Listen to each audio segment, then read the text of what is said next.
Hello and welcome to the third annual Sales Acceleration Summit. My name is Mick Hollison. I'm the Chief Marketing Officer of InsideSales.com. And today we're delighted to have a record crowd with us. None of that would have been possible without the generous support of our sponsors. From Salesforce.com and Microsoft to LinkedIn, Marketo, DocuSign, and MarketStar. Thank you, thank you, thank you. As I've mentioned, we've broken some of our own virtual event records this year. In fact, we've ended up with more than 30,000 registrants. That's right, 30,000 registrants, representing more than 14,000 companies. And perhaps even more importantly, 60% of those registrants are in senior leadership roles. I only have one word to describe those eye-popping numbers: wow. Well, 30,000 is certainly a big, big number and one well worth celebrating. But it isn't just about quantity. It's also about quality. Check out some of the logos attending this year. It is a veritable who's who of the Fortune 1000. From household names like Nike, Apple, and GE to the titans of technology, Microsoft, Oracle, and Adobe. I guess we'll have to bring our A game to keep this audience engaged. And speaking of our A game, check out the speaker lineup this year. We've got everything from Hall of Fame quarterbacks like Steve Young to our very own Dave Elkington, Jim Steele, and Ken Krogh.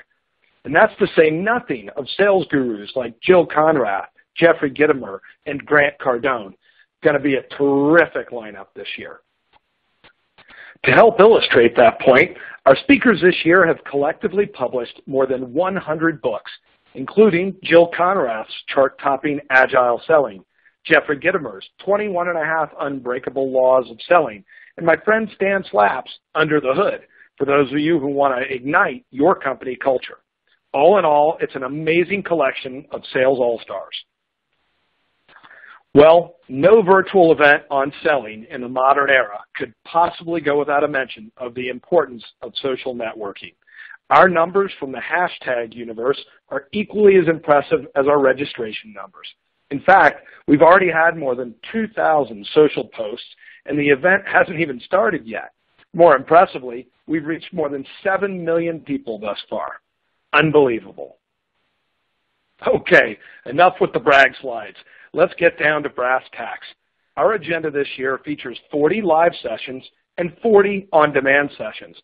In addition, if a friend or colleague couldn't make it to one of our sessions, the entire event, that's right, all 80 sessions, will be made available for your viewing pleasure shortly after today's event concludes.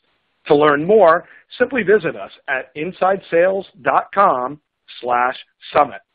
Thank you all for your participation. Enjoy the greatest sales show on earth.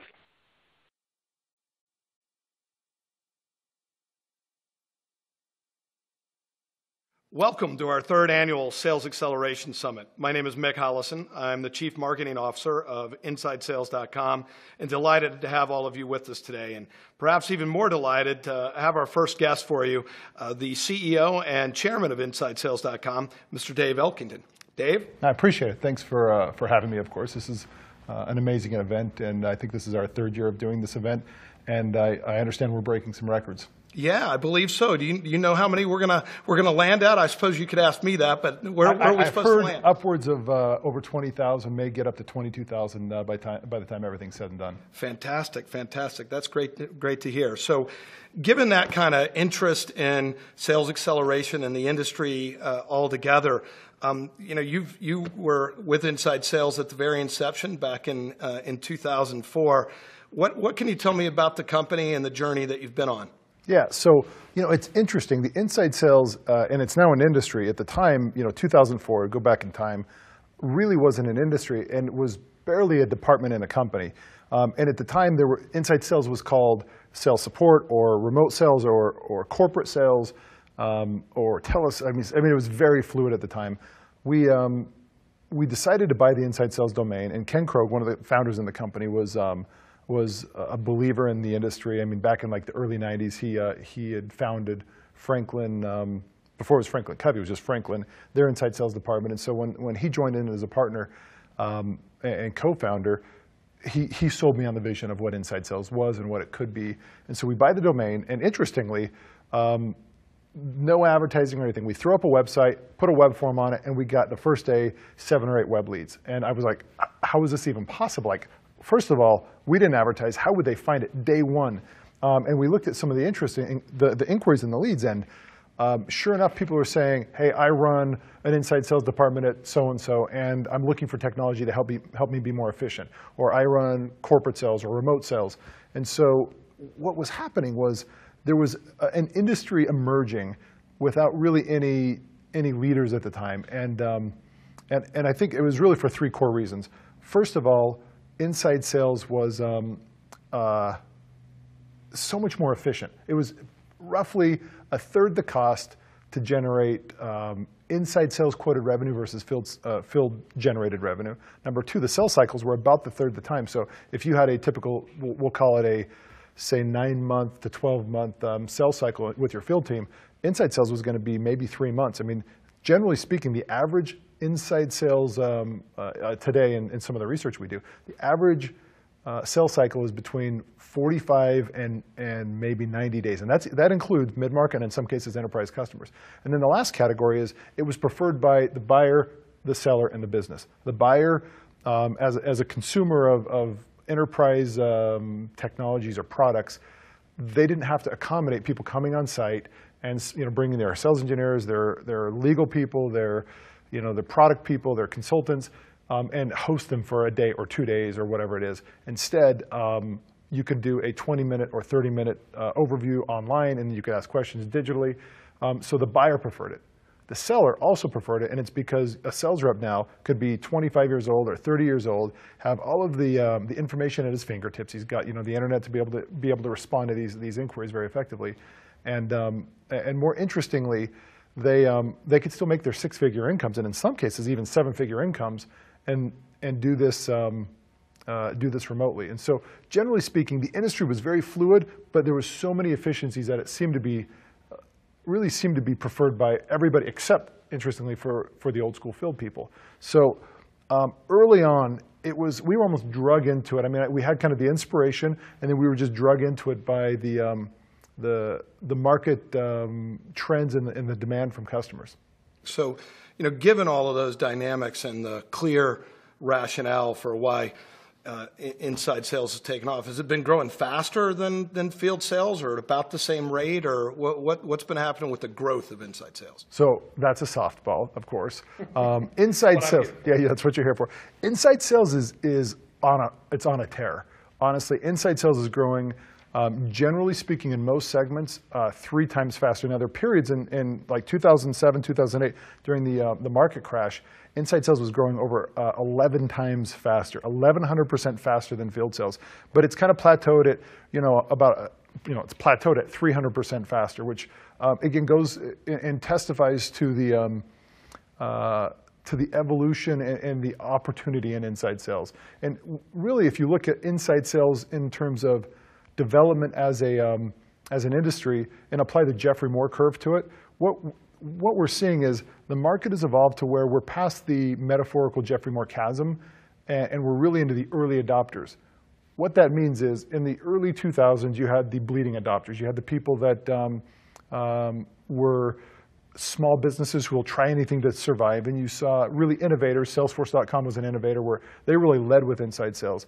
Well, somewhere around 2008 to 2010, inside sales as an approach to generate quoted revenue, particularly in the enterprise, crossed that chasm. And now in the early majority, you see companies like IBM and ADP and FedEx and Sprint and Microsoft all deploying very large-scale inside sales departments. Many of them went from, say, 100 inside sales reps and are now in ranges of, honestly, 6,000 to 10,000 quota-carrying inside sales reps. Not sales support, but folks who carry quotas from anywhere from 300K to, $1.5 million, $2 million. I think the average inside sales quota is somewhere in the range of 700,000. So, I mean, these are real quotas. Yeah, fantastic. So you mentioned 2008 was when this kind of kind of kicked into gear. And as I look back on my own career and life, 2008 wasn't exactly an easy time economically here in the States. Was there some kind of a trigger point associated with the downturn in the economy? It was, actually. And it was a trigger point in the company's history, but it was also a trigger point in the industry. So in our company, if you look at the growth of our company, we often represent both an employee count and revenue and product development and evolution. We seem to be mimicking and mirroring what's happening in the industry. So in 2008, you had the economy crash, right? And you had all of the real estate challenges. Well, we had a challenge ourselves in our company where we had a line of credit with a bank I won't mention. I want to, and I want to bury them, of course, but I won't bring it up. But I am bitter. So we had this revolving line of credit, like a credit card. We would use it throughout the month, to cover payroll and things like that, and then we'd pay it down as soon as we bill our customers. Well, mid-month in October, this bank pulled the line of credit without really any notice, and we almost went bankrupt. We scrapped together, a bunch of the execs didn't take comp, a bunch of the employees contributed, vendors even deferred payment, customers prepaid payment, and I'm telling you, we just eked by. And we built this plan to get everybody paid back within 6 months. Interestingly, though, by January of 2009, we had already paid everybody back. And what happened was, as the economy tightened, it forced companies to be much more efficient. And naturally, they were looking to better ways to sell versus the old school way. So people started pulling budget from field sales, and they began applying it to inside sales. And they were looking for technologies and efficiency around it. So 2009 really was a pivotal point in the inside sales approach to sales and in this industry. And honestly, that was a point where you saw all of the large enterprises begin to shift from really using inside sales as a sales support method and turn it into really a quota-generating department or organization. Fantastic. Well, it's interesting that you did that compare with field sales and inside sales. And of course, there's the technological compare, what kind of tools a field salesperson might use versus what kind of tools an inside person might use. There's also the economic play that you mentioned. Inside salespeople tend to be a little bit more of an economic story. What do you see as really the differences, and are field salespeople becoming a little bit more like inside, or inside becoming a little more like field, or how are those two kind of coming together? So first, inside sales is not replacing people. And there's, I think, a misnomer. At the end of the day, people want to buy from people, and they'll always buy from people. I want to look somebody in the eye, and I want to sit across the table from them, and I want to trust them, and I want to understand, who they are and why they're selling what they're selling. And if I get comfortable with the person, I can usually get comfortable with what they're selling. So inside sales is not an attempt to replace that human interaction. However, inside sales is a scientific approach to sales. And so we want to maximize those interactions and minimize the wasted activity. So it's not unlike, however, what Billy Beane did in baseball. Billy Beane realized to win a game, you don't necessarily need a home run and another home run and another home run. What you need are base hits. You win a game by adding up base hits.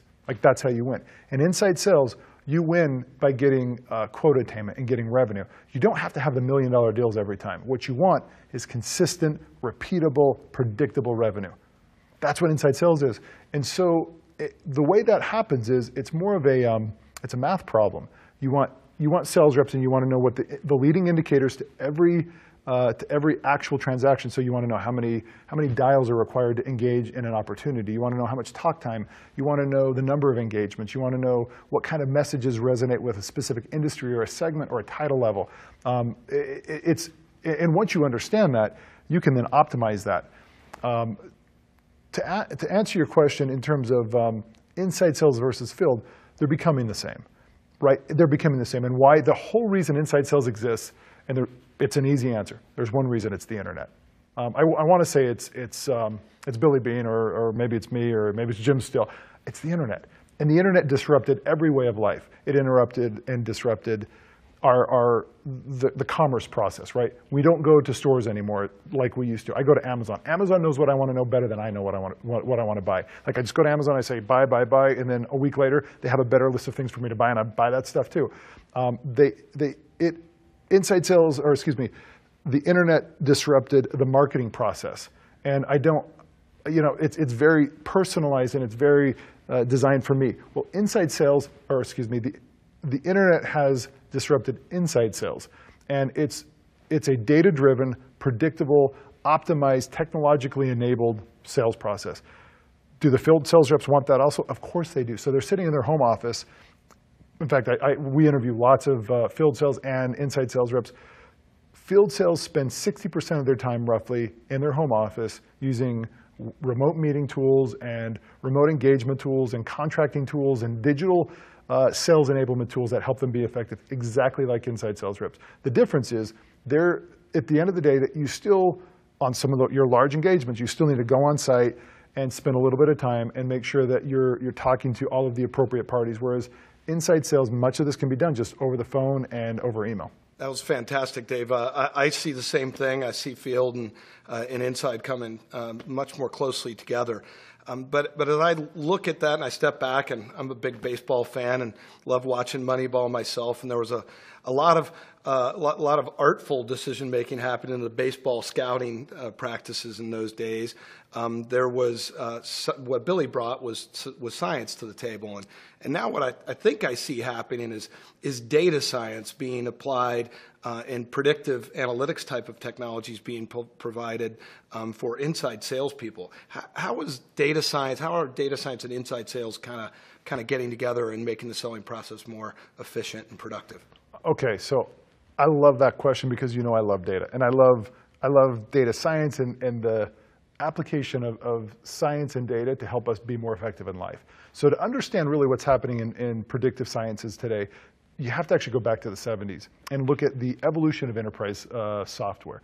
In the 70s, what we saw was the emergence of the mainframe. And what the mainframe did is it consolidated the application, the data, and access to it. So it was very limited. Well, say 80s and early 90s, we saw the emergence of the client server. And what that did is the client server applications, they distributed the application because companies could actually go deploy applications within their offices, but it consolidated the users still around that application. So you largely had to be in the office to be able to access it. And so you distributed the application, consolidated the users. Early 2000s, thanks to Benioff, we have cloud computing and we have SaaS. And it's probably more than just Mark, but clearly a leader and an advocate of the entire revolution.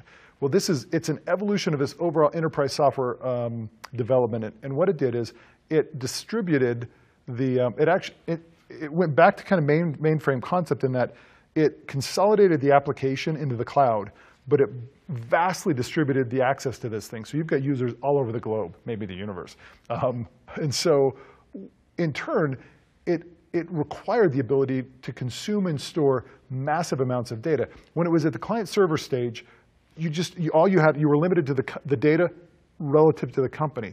Well, now you can actually consume data across the entire world, and it almost demanded big data to evolve. We needed something to store all of this data. Almost like a crowdsourcing of data? It was like, yeah, I mean, that's exactly what it was. Now all of the data is together. The question is, what do we do with the data now? And that's what happened really in the last 2 to 3 years. All the data is together. We have solutions like Hadoop and HBase and Mongo and CouchDB. There's a bunch of these things, they're buzzwords we've heard. Now we're seeing the need to do something with it. And this is the predictive revolution. Now, we're seeing predictive applied in every aspect of life. You referenced baseball. I love that application. But we're seeing it in virtually everything. We're seeing it in marketing. We're seeing it in consumer goods. We talked about Amazon. Amazon is predicting what we're likely to buy. And what's amazing about Amazon is they've created a personalization engine. This is about knowing, for me individually, not just people like me, for me individually, what the best what the most appropriate thing to recommend for me, and not only what I'm likely to buy, but how I'm likely to buy it at a price point that's particularly appealing to me. Inside sales is that same thing to enterprise purchasing. So inside sales using predictive science and predictive analytics allows companies to cater the purchasing process, this enterprise purchasing process, and create a very, very personalized experience where you're talking to them at the right time of the day, with the right message, from the right sales rep, with the right product. So this is all about personalization. This is not about gimmicky sales, or this isn't about gaming anybody. It's creating massive personalization, highly attuned and optimized to what makes people comfortable. So let me try to play that back for maybe the less astute data scientists that are viewing here today. So in a B2C kind of a context, like in Amazon, their recommendation, their personalization engine can help guide a buyer as to what they may be interested in purchasing next. But if I heard you right, what you're saying is that the inside sales platform, which I believe you call Neurolytics, helps guide who to sell to and when to sell to them and how perhaps even to sell them. Is that right? And even who the right sellers and even potentially the right product set at the right price points. It's about creating this highly personalized experience, not for the seller, right? Oftentimes we want to accommodate ourselves. It's about the buyer, and it's creating this experience that makes the buyer very comfortable. That's a really interesting area to delve into a little bit, because I think we've all become fairly comfortable with things like Amazon guiding us with what to buy next. But B2B seems to be, as it often does these days, trailing a little bit behind B2C on this front. And do you think, are B2B buyers ready for this level of prediction, or is it uncomfortable for some? I love the question. First of all, B2B buyers and B2C buyers, here's a secret. They're both people, right? They're both people. And we don't want to be annoyed. We don't want our time wasted. We don't want to be pitched something that we're not likely to buy or have budget to buy or have approval to buy. And so at the end of the day, B2B buyers have the exact same needs and same demands as B2C buyers because we happen to come from the same DNA set. The challenge, however, is whenever there's some new technology, it's always a little scary. If you remember back in, it's probably the 80s when Caller ID came out. It freaked everybody out, right? Someone would call you, you'd pick up the phone, and you'd be like, oh, that's John Smith. You'd be like, hey, John, how you doing? And John would be like, whoa, what did you just do? Well, Amazon broke a lot of those barriers and those boundaries that made us uncomfortable with personalization using prediction. Mark Benioff and Salesforce broke some of those barriers around getting comfortable with our data being put up into the cloud. I think we're right in this transition to where B2B buyers are understanding that with companies you can trust, it's okay to have prediction and have personalization. That's awesome. And what I'd be curious about, Dave, look, we've got an audience predominantly full of sales executives, sales leaders, sales managers, and week to week, month to month, if you work at our company, day to day, you're being held accountable for your results and your performance. So in the early days of putting some of these predictive technologies in play, what kind of results have you seen from the companies that have been employing this type of technology? It's interesting.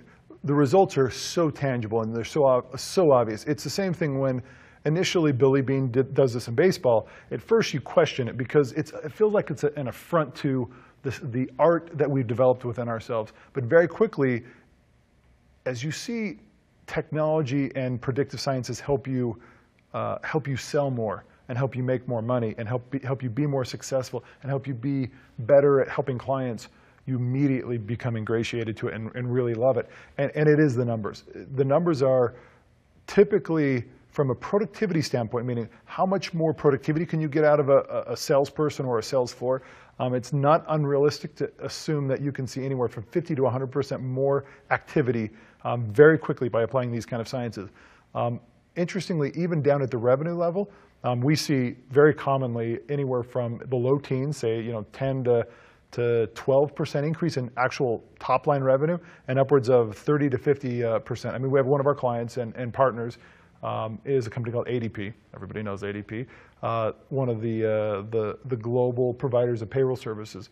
In about 90 days of applying some of the predictive technologies, they saw over 32% increase in revenue. I mean, it is dramatic. I mean, this isn't a small company. Now, small companies, you'll often see 50% or 70 or 80% increase in revenue because there's a lot of inefficiencies. And they also have the ability to adapt faster than the bigger companies.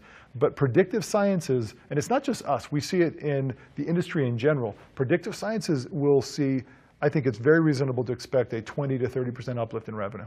Fantastic. Well, Dave, I'd love to keep hearing your numbers, but I'd even more like to hear directly from some of our customers. Dan Page, ADP. I'm the Vice President of Sales and Marketing Automation. I think the fundamental reason we selected InsideSales.com was not just what the tool provided at the time, but the vision you guys had for the future. When we really talked about where the roadmap was going and a lot of the things that were coming in the future with Neurolytics, the way we can leverage the data to really increase the productivity and provide the information to where they should focus, I think that was really the clincher for me on the selection. Share with us the results. What happened? The results are great. So we look at the 4 metrics that we ran. Our dials went up by 88%. Okay. Wow. Amazing. Okay. Okay, so we're saying, how long did it take to get these initial results? So I'll tell you, so when you look at dials going up 88%, and what's not listed here, but our talk time also went up by 80%. So essentially in, what, 24 hours? Quick, immediate, yes. You have almost 100% increase in productivity. Yep, and what's great with seeing the talk time measurement kind of proves that there's a qualitative measure as well. Yeah. Because they could just bang out phone calls, but being able to drive both talk time and dials, it proves that they're good phone calls. So this is not a small team, right? It's not like a blip or an anomaly. This is a large sales organization. Absolutely, we have 1,200 people in inside sales. Okay, so not only did you see just kind of the early stage stuff, the top of the funnel sort of results, very quickly we begin to see some of the more tangible results, right? Agreed. Our proposals generated went up by 86%, and our close one business went up by 32%. All right, so they saw 32% more revenue generated by turning this solution on. Within our pilot teams, yep. I'm Bill Wagner. I'm the president and COO of LogMeIn. We bought Inside Sales a few years ago. We deployed it in one of our inside sales teams, and that team alone increased their productivity by 30% within 6 months. So now we're in the process of rolling it out globally across our entire sales organization, and I can't wait to get started. I think the future's bright indeed. Dave, this sounds amazing, and obviously I wouldn't have, made the big bet that I made had I not, first and foremost seen a terrific market opportunity, some really breakthrough technology, and all of the passion that you show as a leader of our company. I'd love to direct our viewers to where they can learn a little bit more, go a little bit deeper than they're going to get the opportunity to do in this keynote. So you got any words of wisdom for them? Of course. And even more broadly, specifically, there's an expo hall in this virtual summit. The virtual summit's put together, and it's amazing. Again, 3rd year of doing this thing. We're hosting upwards of 22,000 people in the event. It's unbelievable. We have sponsors from every industry, really across the globe. We've got visitors from virtually every continent on the globe. Take time to help support our sponsors, support us, learn about our kind of technology, learn about their kind of technologies, and there are lots of different areas where you can peer, you can learn, you can talk to other people, you can ask questions. But go to the sponsor section in the expo hall, go visit the different booth areas, and learn and ask. I mean, this is a great opportunity to really find best practices and share and benchmark and that kind of thing. Fantastic. It's very true, and we wouldn't be able to bring this event to all of our viewers free of charge were it not for all those terrific sponsors. So please go and visit that expo hall, as Dave mentioned. Be sure you visit ours while you're there. You'd be mad at me if I didn't put in a plug for our own. So, Probably would.